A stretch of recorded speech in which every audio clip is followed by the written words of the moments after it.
How to change the product image size in Shopify. I am going to show you how you can change the product image size in Shopify. When you sell a product on an online platform, buyers can only feel your product by images. Changing product image size is also important, which helps you customize your images. Product images can be shown on the home page or single product page. So, changing the image size will help sellers show their items better in their shops. To change the product image on your desktop, click the product page to view all the products you have. Drag and drop the product image from your computer in the image section or click Add Image. To change the product image on the home page, click Themes on the Shopify admin.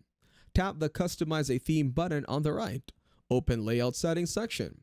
Scroll down to the homepage Product Image Size and choose your desired size. Click Publish Changes at the top right. Refresh the front end of your store to see the changes.